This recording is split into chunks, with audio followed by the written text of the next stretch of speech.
So here we are again, another athlete story. And today we're going to be sitting and talking with a former pitcher from Texas Tech, also did some stints in major leagues, Mr. Jonny Drozd. Jonny, good to meet you. Thank you a lot for coming out and, coming and speaking with me today and us here at A2A. So let's, dive right in with just some background, just some different stuff about you, where you're from and, what was it that made you pick up a baseball in the first place? Well, first off, thanks a lot for having me talk with you and share my story and kind of everything that's gone on with me. But yeah, so I started, I don't even know how young I was, but the very first thing I remember was getting into baseball is my older brother. I have three brothers. We're all 2 years apart. And my oldest, whenever he started playing baseball, I instantly just fell in love. I wanted to be like my older brother. I wanted to play baseball. And so that's what got me into it. And we kind of just snowballed into just a baseball family after that. My parents would split up, taking two of us to tournaments on one weekend, two of them to another, and we're just all over the Metroplex playing baseball. And I was lucky enough to play with my dad, who was the head coach at the time. He set up a little select league for us. And I think that is when I really found out that I really enjoyed playing baseball. I loved every aspect of it. And then from then it just kept going, and from high school, college, and everything after. Mm-hmm. So, growing up and playing baseball and playing with your siblings, how much of an impact did that whole sibling rivalry kind of play? Did you guys try and outdo each other a lot? We did at first, and then as we got older, everybody kind of fell into roles. For instance, he played first base, I played first base. I was left-handed, he was right-handed, so that helped me out a little bit. And then he got moved to third base. Well, of course, lefties can't play third, is what they say. So I ended up playing first. And then I even played catcher for a little while up until high school. And then at that point, again, lefties can't play catcher at a competitive level. So I pretty much got stuck into a pitcher's only position at high school. Once I started playing high school ball, I got stuck to a pitchers only. But before that, it was who had the most tag outs, who had the most ground balls, who had errors, and we would just kind of rub that in each other's face from time to time. That's pretty cool. So, growing up where you grew up, you're from Texas, Lake Dallas High School. Is that considered, I don't really know too much about the area. Is that considered like a very baseball rich area? Growing up, no, it's gotten a little bit better. But I think that's because the Metroplex in itself has just kind of grown around us. Now we got big schools such as Denton High. All these people are basically kind of just growing into us. But at the beginning, no, it wasn't a big baseball sport. And that's one of the reasons why my dad started a select team, was because we didn't have a lot of leagues. We just had the one kind of rec league, and I think we had like 5 or 6 teams total. So after 2 weeks, you've played everybody. Mm-hmm. And he wanted to expose us to better talent, get us better. So no, I'd say it wasn't at the time, but it's gotten quite a bit better. Mm-hmm. So now a lot of coaches are starting to get a little bit more like centralized, right? Where you have your football coaches saying, I want you in the weight room and I want you doing this in the off season. Baseball, I want you on this travel team in the off season. I want you playing baseball 24/7. Were you one of those kids, or were you, you and your siblings, were you kind of spread out? Were you playing football? Were you playing other sports as well? Yes, we were. And again, once we got into high school, we kind of fell into that category where coaches were like, hey, you can't play baseball, soccer, and basketball all together, because the seasons start running into each other. You start missing practices, and you kind of had to pick and choose. But then ultimately, even then, as you got into like your sophomore, junior, senior year, they pretty much shut you down on 2 or more sports. You basically had to focus on just one sport. Mm-hmm. Now, when you hear coaches say, focus on one, and then you have other coaches that are like, I want my football players wrestling. I want my receivers running track. Like, I want, these types of players playing these different sports. When you look back on your baseball career and saying, you started to really centralize, do you wish that you played more sports and that it would have made you, maybe more well-rounded or whatever else? I mean, you did very well, obviously, for yourself, but like growing up, do you look back and you say, I wish that I would have had a little bit more fun playing soccer and just, instead of, just focusing on one thing? To me, I liked baseball the most, so it didn't bother me to just focus on one. But I do know a lot of my friends who were dual tri-sport athletes. They were really upset with that decision. But for me, I personally enjoyed it because I was better at baseball than I was at basketball. I'm 6'7", so I was always pretty good at basketball. But then once I got to high school, everybody's 6'7". I didn't stand out in high school. Football, I played football for a little bit, but I didn't fill out. I was still tall, but I didn't fill out like all the other linemen did. So I was still skinny, so I couldn't really play that sport either. So it really helped me to focus on baseball, mm-hmm. but it was a little upsetting, have to give up basketball or football or soccer, stuff like that. But I don't think I regret it. Mm-hmm. Now, when you started to truly centralize, right, and let's kind of move past high school, still dip a little bit into high school, but, when you start to centralize as a high school baseball player, are you thinking, okay, this is what I need to do to set me up to get to the next level? This is what needs to happen to get these recruiters coming and seeing me play baseball so that I can get to that next level? Not in that retrospect, just because I was so young at the time. I still kind of consider myself young at that point. I didn't know about scouting, trying to get people to come look. I didn't know what I needed. Like I said, my town was pretty small in baseball, so I didn't have a lot of recruitment opportunities and stuff like that. I didn't have people come watching me. I didn't have anybody sending what is it? Not your resume, but like your report out and stuff like that. Yeah, I didn't have anybody sending that stuff out to colleges and other places that would accept that. So I didn't really know what I needed to focus on, what I needed to do to get better. I just knew that if I wanted to play at the higher level, I just had to continue to get better, continue to get outs, continue to, just as a whole athlete, just keep moving forward. Mm-hmm. Now, once you start to get to the level where, it's time to start thinking about college, what's that recruiting process like? How many teams are calling? How many schools? How many coaches? And what's it like navigating that process as a teenager, having so many people calling and wanting your talent?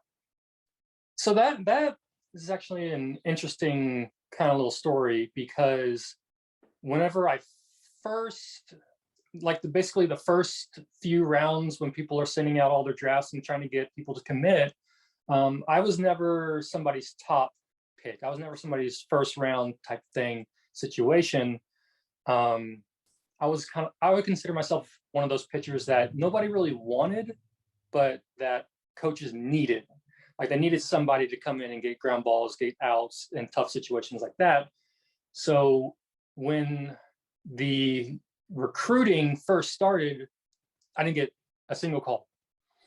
And it was heartbreaking to come in after all these games and see people, I got a letter from UT, I got A&M and all this other stuff. And I was like, well, I'll wait my turn. And my coach kind of pulled me inside and said, hey, I know this is kind of tough on you, but just know all these players, maybe half of them are not going to commit. They're going to go someplace else. They're going to get drafted.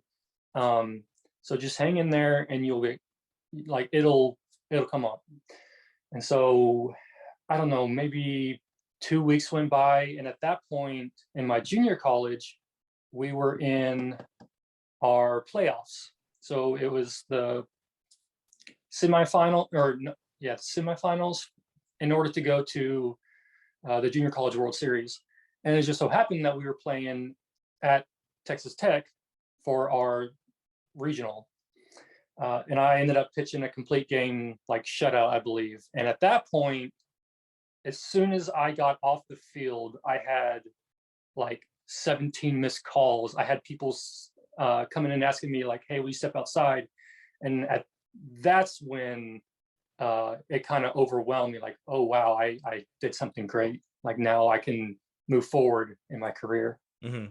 So what was that decision like to go to a junior college instead of, maybe walking on somewhere and just trying to make a team? For me and a lot of other people, it was probably one of the best decisions. It really helps you transition talent level wise. Because what I've seen in the past is you get freshmen, I'm not saying this is for all people, but I've seen it a lot. These young kids will sign to like 4-year schools and they were all-stars in high school. Well, everybody on these 4-year teams Is an all-star, yeah. Is an all-star too, exactly. So you don't stand out as well. Now all of a sudden you got to start struggling again. You got to get better and quickly too, because 4-year schools, they don't typically hang on to people too long if you're not progressing. So that junior college really helps young players kind of develop into that stage where it's like, all right, now everybody here is also good. I gotta find something a little bit better here. Next year I got to be even better, and then you can go to a 4-year and you're like, okay, now I'm still standing out, but not, but it helped me quite a bit. Mm-hmm. So, when you and I spoke, what was that, about a week ago when we first met, you talked about going on a recruiting trip, and you got there, I believe it was the TCU trip that you said you were taking, and you got there and you expected to get a tour and everything else. And they were just like, no, we're going to take this other guy on a tour. Can you kind of give us a little bit more of that story? Yeah. So, I got a call from TCU. They wanted to do a recruitment. And I said, okay, that's fine. These are the days I basically have off. And he goes, well, what about after? Because in junior college, we had a kind of a midday game during the week. I said, well, after the midday game, I could come down. I'll be cutting it close, but because of how long of a drive it is, but I could come down. So after our game, I hauled all the way down to Fort Worth fighting traffic. And I get there and it's already like the 3rd inning. And so I didn't get to see any of the coaches, shake hands or anything and meet people before the game. And so I was just going to hang around after, wait for them to get done, go down and talk to the coaches, and then go on my tour.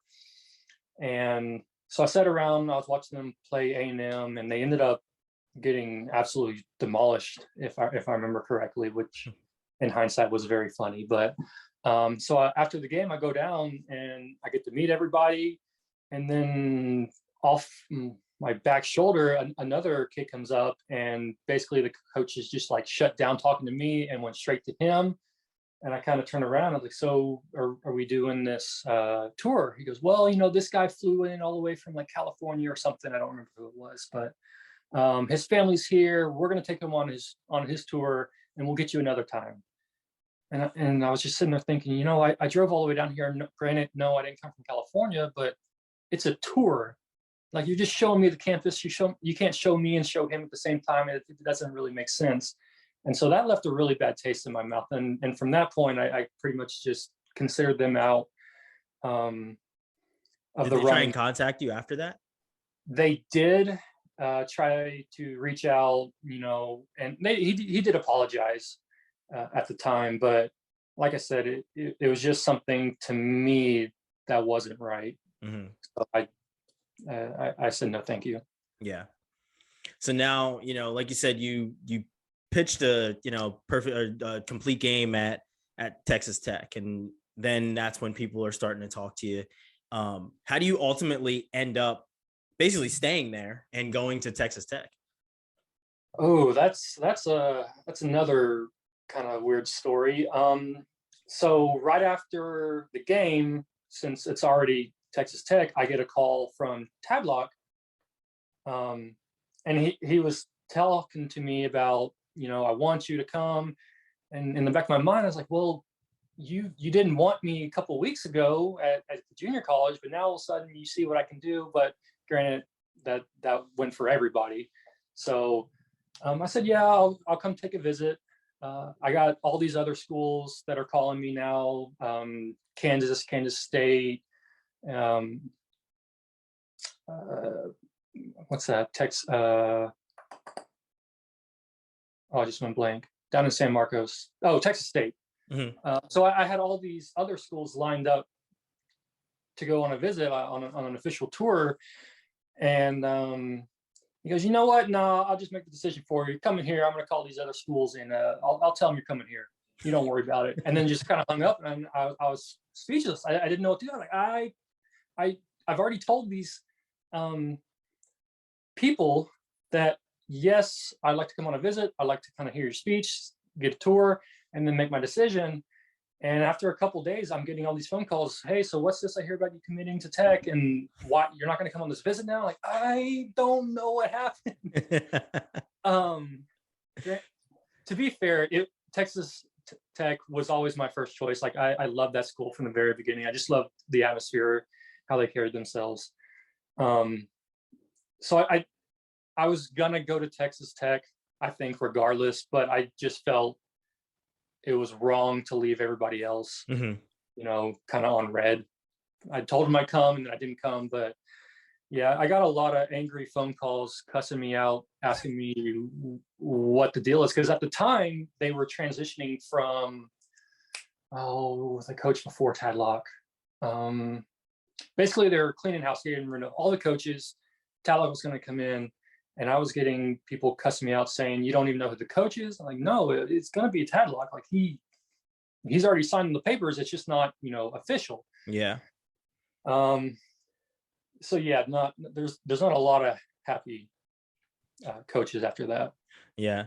So you spent 2 years in community college, right? And then you spent 2 years at Texas Tech. Now, you obviously have to see these teams that are recruiting you, right? You see TCU, knowing what the bad taste that they left in your mouth, and keep that in the back of your mind. And then Texas State and Kansas and like all these other teams, you see them. What's it like? Did you end up ever facing any of them? Obviously you're not pitching every game, so you end up facing any of these other coaches?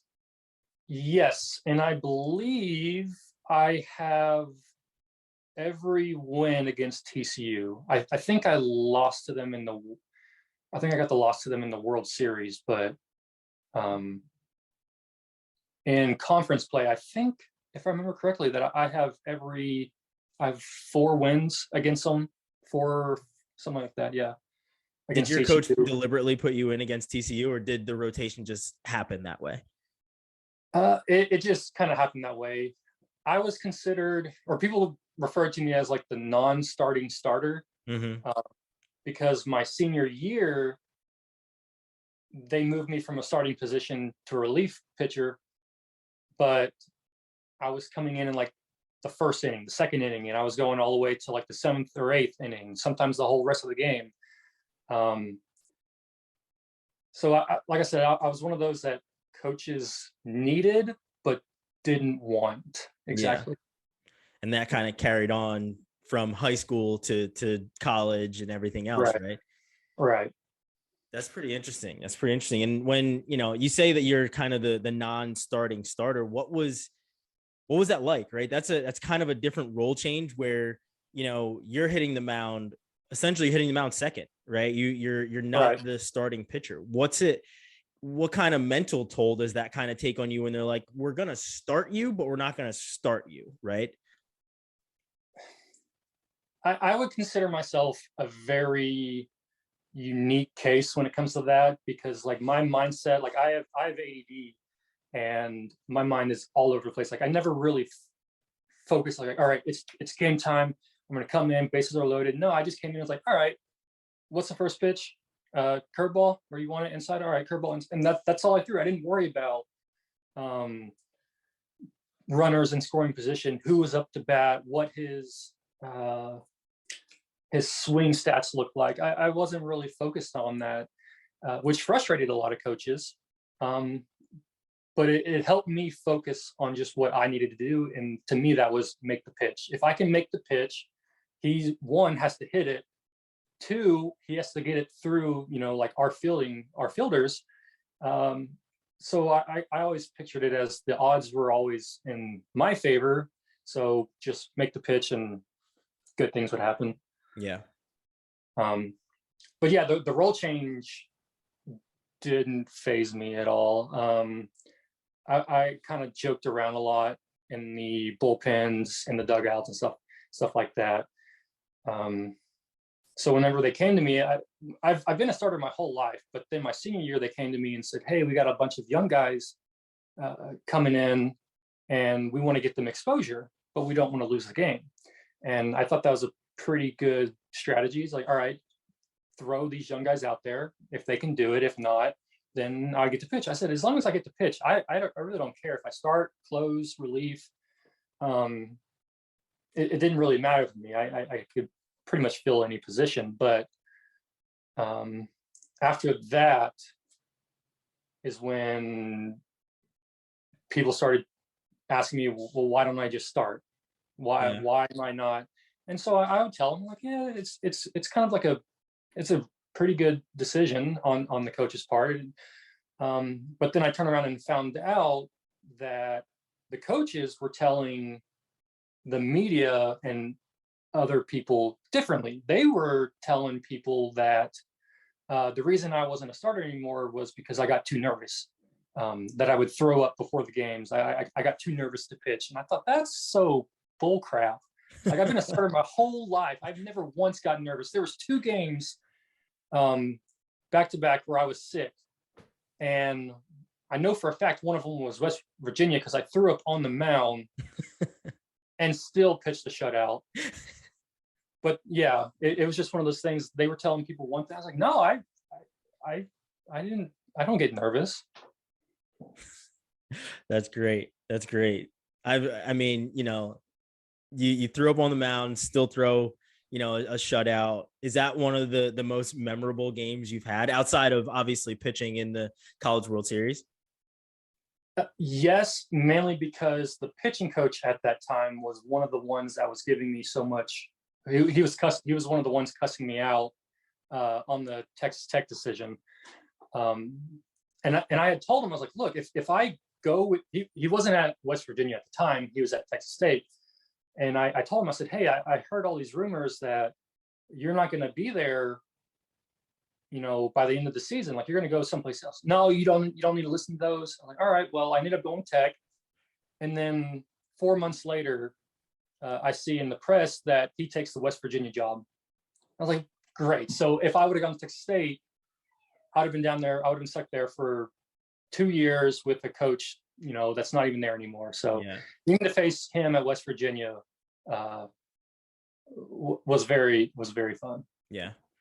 So now, what was it like pitching in the College World Series? As a fan, I growing up, I used to watch it and watch all the time.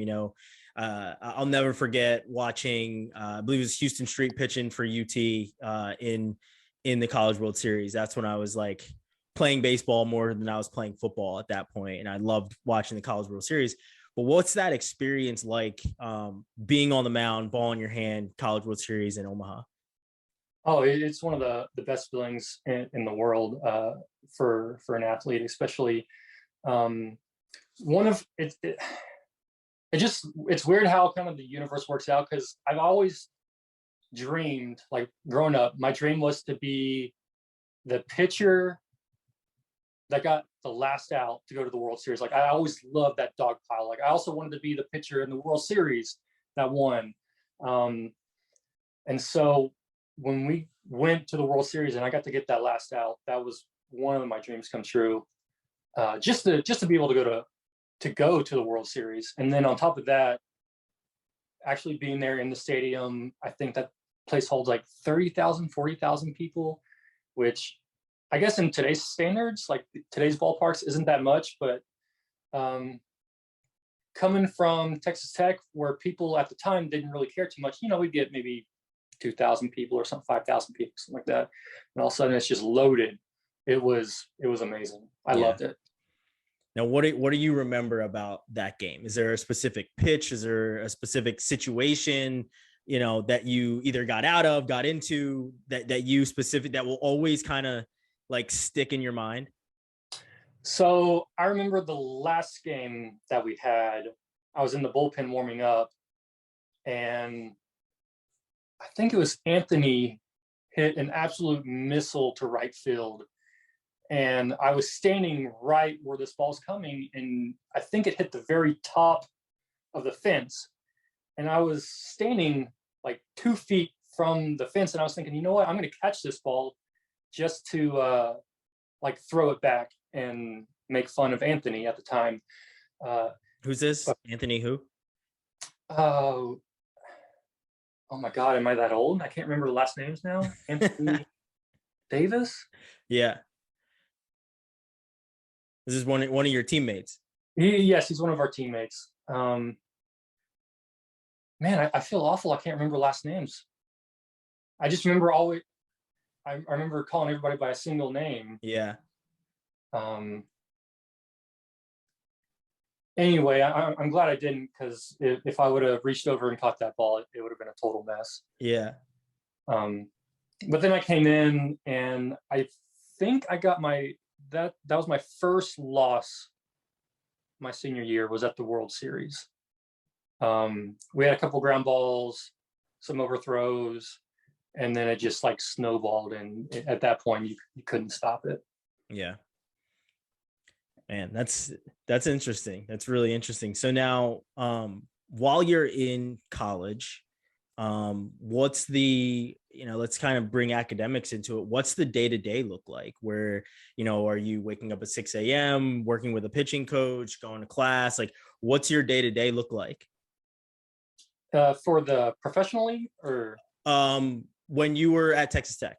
At Texas Tech? Okay. Yeah, so we would have early morning conditioning. So we wake up at 4:30, get there at 5, start running our butts off, basically puke your guts. And then have to go to class, which was miserable after you just spent the last hour and a half running. But they kept us on track. I think baseball actually helped me get through college. I was never the best at academics. I always did good, but never the best. And they make you got to have a certain GPA in order to play. You got to attend every single class. They have class checkers that go by. So it actually ended up helping me out playing a sport and going to class. Because if I was just a normal student and I didn't have to go to that 7 a.m. or 8 a.m. Class, I don't think I would have gone through. I don't think I would have graduated. Yeah. Now you, another one of those, the notes that you kind of talked about when we met was, when you got to a certain point, you realized that you had a major, but you didn't really have a major. They kind of had to Frankenstein kind of a degree together for you. What was that situation? The junior college debacle. Yes. So whenever I went to junior college, I had everybody tell me, it's a great choice because baseball wise, it sets you up. Academic wise, it's cheaper. You can take care of all your basic, get your math, science, reading, or whatever, all out of the way. And then once you get to a 4-year, you can really focus on what you want as a major. It's like, that sounds amazing. That's perfect. That's just what I want to do. I don't want to spend 4 years with BS. So after I transferred in and I'm doing all my transcripts and stuff, I sit down with the advisor and she tells me, or she asked me what major I wanted. And I told her at the time I was looking to be an art major. I wanted to do graphics design, work for websites, advertisements, stuff like that. And she goes, well, you'll have to take another 1.5 to 2 years. And I said, I don't understand. What do you mean? She said, well, because I was transferring in, I was now technically a junior. She said, as a junior, so many of your credit hours have to apply to a major. And I said, okay, what does that mean? She goes, well, basically you took all these basic classes, all the necessities. At the beginning, the only thing that it goes into is like general studies, or you'll have to retake year and a half or something like that worth of classes to get you where you want to be. And my heart just kind of sank because at that point I couldn't do both art and baseball, especially since the art classes were studio classes, which means they're all 3 hours long. And of course they were all during the day. So like from 1 to 7, well, that's baseball practice. I couldn't do that either. So yeah, my major got picked for me for the most part, but it ended up working out. There's a lot of people with general studies degree, and they actually, one of the classes that you take teaches you how to use your general studies degree to like promote yourself as this top tier employee type person. So it ended up working out. Not exactly what I wanted, but I was kind of going through the job market, and graphic designers, that's even a harder market than maybe baseball was. So yeah, a little bit tougher. Now, when you're at Texas Tech, how much are you thinking of going to the next level? Are you thinking about being drafted, or are you thinking about, becoming a professional baseball player, either in the MLB or somewhere else? Yeah, so that's always in the back of your mind, but it really didn't hit me until about I think it's the regionals. At the time we were in the regionals, and again, you come off the field, and we were playing during the draft was happening. So everybody would rush off the field, and everybody's checking their phones. We'd have like 3 or 4 people start celebrating. Hey, I'm 5th round. Hey, I'm 20. Whatever, or not 20, but hey, I'm 7th. I'm like, oh, Rockies, Cardinal, like, and then you check your phone, nothing. And it's like, all right, well, next round of drafts, next game, come back in. Everybody's, 4 more people got signed. It's like you check your phone again, nothing.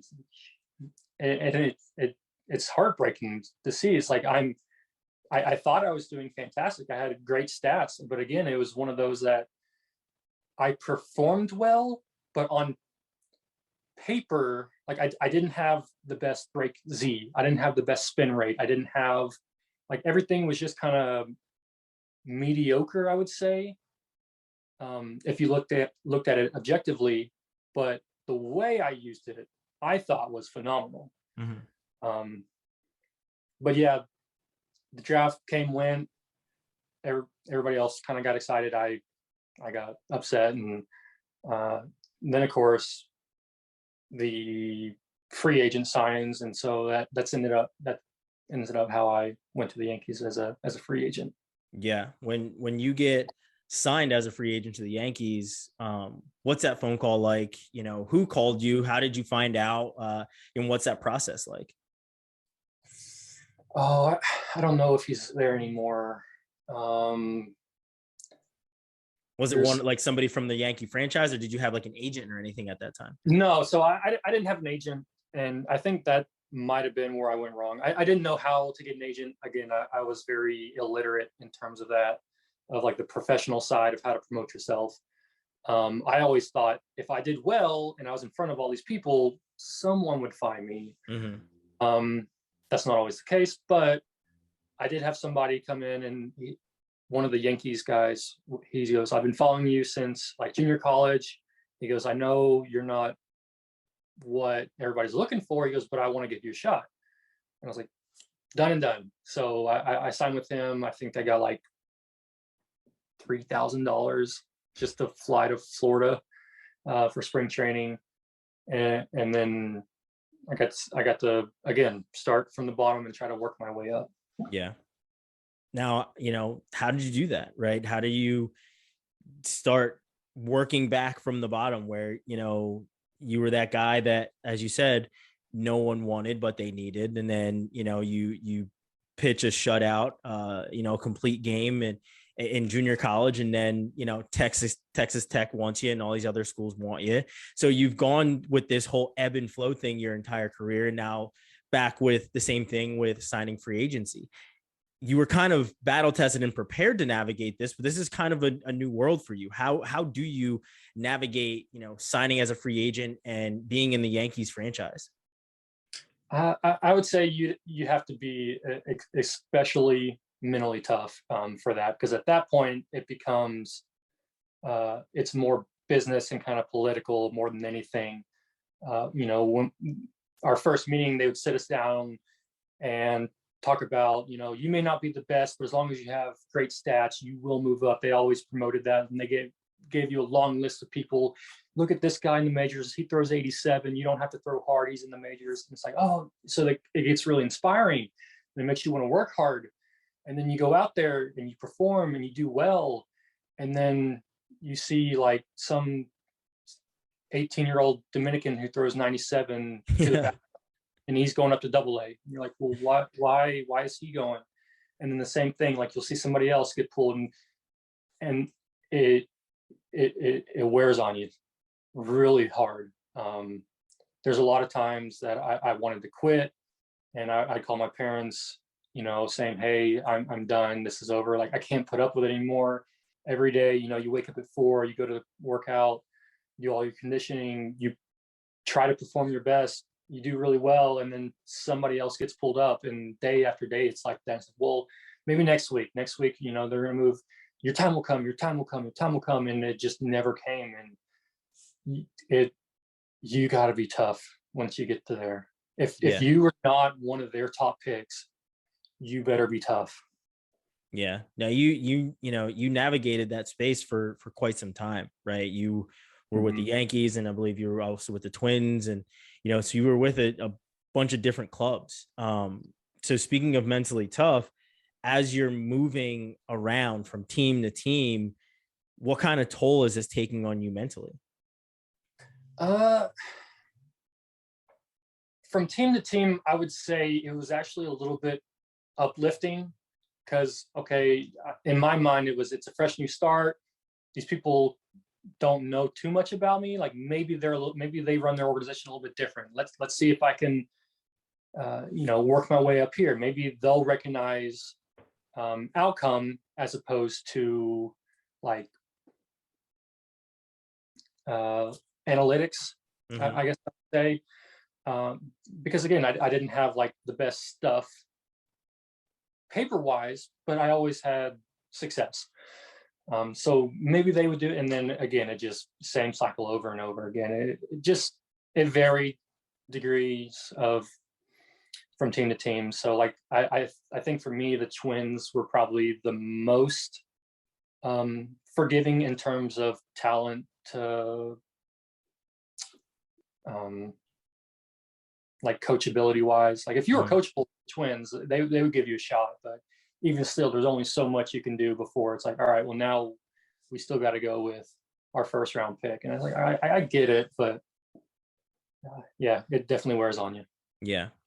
Now, like you said, you played for a bunch of teams. What types of memories do you have playing for these different ball clubs that really stuck with you? I would say the best memories I had, even though it was probably the worst overall time, was with the Yankees. My first outing, like my first professional debut, I threw the very last. I closed for, I think it was the Reds. We were playing the Reds at the time, but I got 3 strikeouts on 9 changeups. And I had coaches pulling up to me like, why in the world would you throw 9 changeups in a row to 3 batters as your first? And I'm like, that's what I do. I'm very unconventional. I said, and it worked.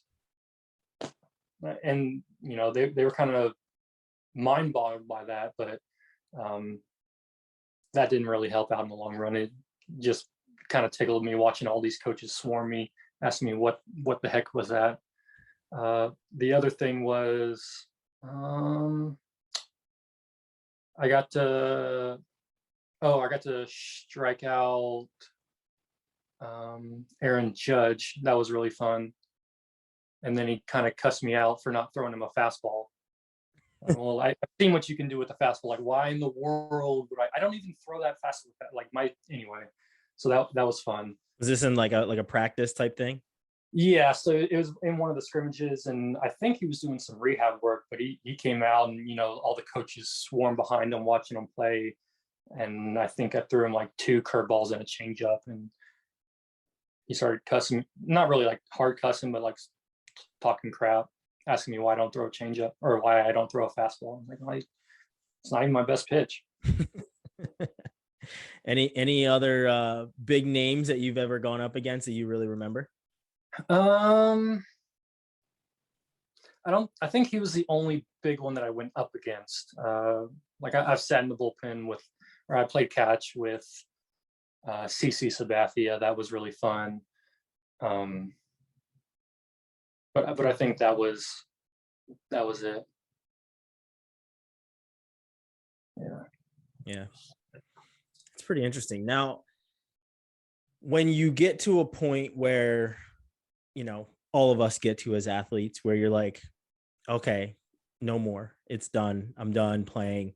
How did you come to that conclusion that it was time to move on from baseball? And while you were a player, did you ever have thoughts of that to make sure you were set up to do more when, you were done playing? So it kind of, in a way, got chosen for me. I ended up actually getting hurt my lower back. At the time, they told me it was a high hamstring tear. So I did all this rehab work, and it never got better. And I started, my performance just kept going down and down. And then they finally just cut me. And I was thinking, well, you know what? My back is still hurt, so I'm going to go get it checked out. And it turns out I had bone fragments, bone spurs, herniated disc, like all these things were messed up in my lower back. And I spent a year trying to work through, and I got it operated on, got back healthy. And I was thinking, okay, maybe I'll give baseball one more shot now that I'm healthy. And then I started setting in thinking, what if I hurt my back again? The back is very delicate. And I started panicking, thinking if I hurt it again, I'll never be able to walk. Because whenever I first hurt it, it was to the point where I couldn't lay down. It hurt to sit, it hurt to lay down. I would strap a back brace on and kind of just lean up in the corner of my hotel room, and that's how I slept for like 4 days until I got to the point where I could, sit down on the bus or something. So at that point,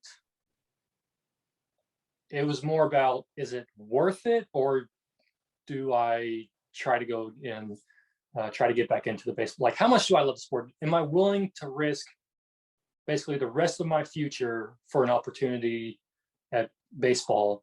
And I ended up choosing, the rest of my life. Yeah.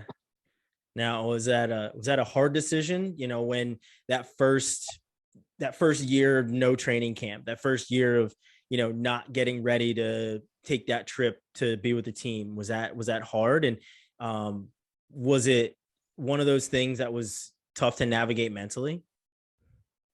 It was definitely hard at first. As all things are, you kind of learn to get over it or learn to deal.